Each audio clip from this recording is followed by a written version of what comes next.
Assalaamu calaykum waraxmatullaahi wabarakaatu. Soo dhawaada walaalayaal meel walba aad joogtaan. Maanta waxaan ka hadlaynaa faa'iidada ay leedahay sinjibiisha. Faa'iidada sinjibiisha. Marka walaalayaal geedkan sinjibiisha la yiraahdo runtii faa'iidadeeda hal video laguma soo koobi karo. Balse waxaan isku dayayaa inaan xoogaa yar ma aragtay idinka soo qabto oo idinka taabto oo faa'iidooyinkaas oo ay ka mid tahay tan ugu horeysa walaalayaal inay u fiican tahay calool xanuunka. Marka qofkii haddii ay calool xanuun ku dhaco ama dysentery ku dhacdo ama caloosha laga qabto caloosha ku shubanto oo kale waxaad ma aragtay cabbi kartaa oo shaaha ku darsan kartaa. Baasha la yiraahdo geedkan la yiraahdo sinjibiisha aad iyo aad buu runtii ugu fiican yahay. Geedka kale ee ma aragtay labaad oo u fiican yahay waxaa ka mid ah isagana ilka xanuunka. Marka qofku haddii uu ma aragtay uu ka cabanayo inay ilkuhu xanuunayaan oo mar walbaba uu yahay qof ilkihiisu ma aragtay dulduleelaan ama ay kaar ka hayaan oo kale oo kugu soo noqnoqda sinjibiisha insha Allah haddaad bartid aad cabtid xanuunku ma aragtay way kaa caawinaysaa oo aad bartid because qofka sinjibiisha shirkiisa bara aad iyo aad u faa'iido weyn u helaa. Marka taasna la soco. Tan labaad waxa weeye waa ilka xanuunka bay dawo aad iyo aad dawo ugu tahay ilka xanuunka. Tan saddexaad waxay tahay walaalayaal hargabka.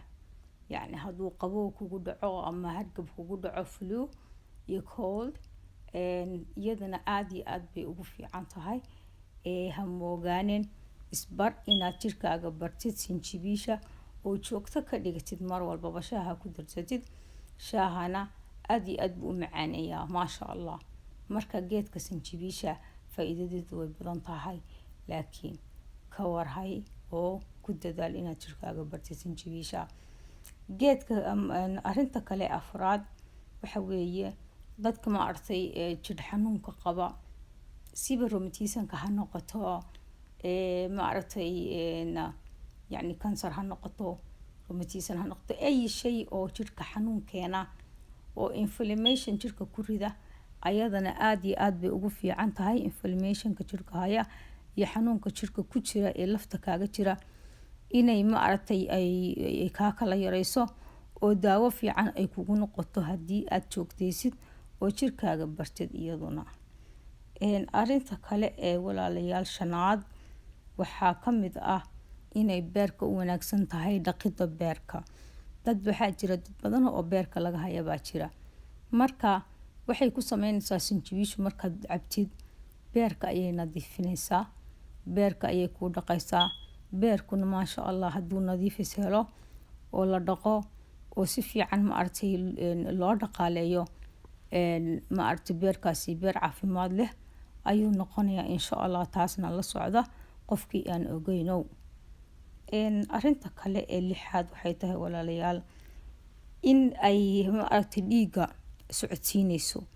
Dhiigga ma aragtay dadka blood circulation problems ka qaba ama dhiig ma aragtay guntimo yeesha jirka ku yeesha ama dhiigo ku fadhiista ayadana haddaad isbartid oo sinjibiisha aad isbartid iyadana faa'iido aad iyo aad u weyn baad ka helaysaa.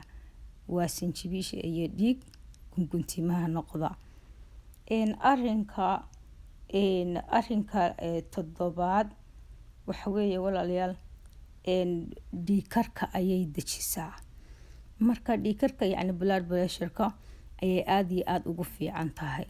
Waxaa jira dadka qaarkood waxay sameeyaan oon arkay sinjibiisha ayay ma aragtay afka ay noo inay kulushahay laakiin wax yariis ah intay diiraan oo tumaan bay wax yar afka ama ka soo gooyaan ma aragtay geedka marka laga fiiqo korka ma aragtay laga qaado in yar bay afka iska gashtaan oo dadka waayeela baan ku arkay badanaaba oo intay afka meel alka ciridka iyo afka gashtaan iska calaashta maanta oo dhan afka iska haysta. Marka maasha Allah carafna miirana weeye oo xagga ilkaha iyo ma aragtay xagga afka caraf buu kaaga dhigayaa. Haddaad isbartid kuleylkiisu micno ma yeelanayso because faa'iidada ay ku keenayso ayaa ka badan walaalayaal. Taasna la socda ayadana aad bay ku faa'iidada kale ee sideedaad walaalayaal waxaa ka mid ah xagga caadada ama xaydka oo dumarka aad iyo aad bay ma aragtay xanuunka kaaga yareynaysaa haddaad koob shaaha sinjibiil yar ku darsatid oo ku karsatid maasha allah aad iyo aad bay kuu caawinaysaa oo ma aragtay xanuunka dhabar xanuunka iyo calool xanuunka caloosha iyo ma aragtay gumaarkii meelaha ku xanuunaysa aad bay maasha allah ay relief kaaga dhigaysaa kuu dejinaysaa xanuunka tirad badan kaa kala yareynaysaa tan kale sagaalaad weeye waxa weeye walaalayaal kansarka ayay difaacdaa oo ma aragtay jirka ayay kansarka ka difaacdaa qofka kansarku intuuna ka dhicin oo ma aragtay jirkiisa kansar ku dhicin ayay ma aragtay aad iyo aad kaaga caawinaysa kuusii difaacaysaa waayo jir difaac leh waa jir caafimaad leh weeye taasna la socdo walaalayaal arinka tan toddobaad ama faa'iidada toddobaad ee laga helo sinjibiisha inaad sinjibiisha cuntid waxaa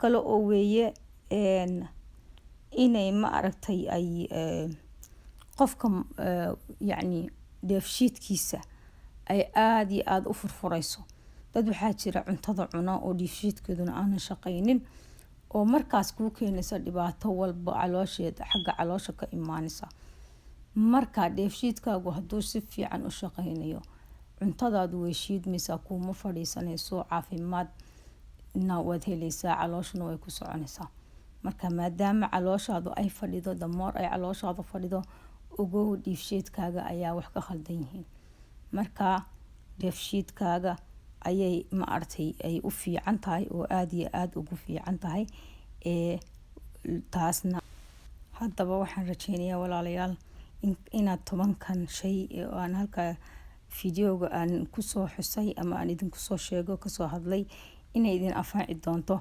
haddii aad nagu cusub tahay walaal soo dhawow gambaleelka furo subscribe saar gambaleelka furo gacmo furan baan kugu soo dhaweynaynaa oo nagala mid noqo walaalaha ku xiran channelkan haddaad horey noola joogtay sidoo kale aad iyo aad baad ugu mahadsan tahay mar walba commentiga quruxda badan aad ka bixisid insha allah biidnillaah ilaa iyo ma aragtay until next time fideogii xiga waxaan idinka tegayaa wassalaamu calaykum waraxmatullaahi wabarakaatuh